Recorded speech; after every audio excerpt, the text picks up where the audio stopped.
how to share location on WhatsApp.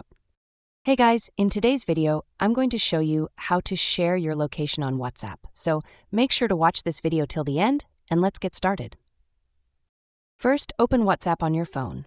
Select the chat with the person or group you want to share your location with.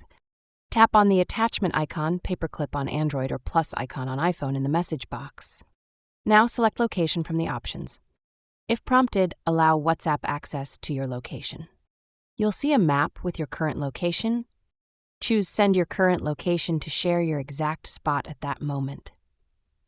If you want to share your live location, tap on Share Live Location. Select the duration for live sharing, 15 minutes, 1 hour, or 8 hours. Tap Send and the recipient will now see your location in real time. That's how you can easily share your location on WhatsApp.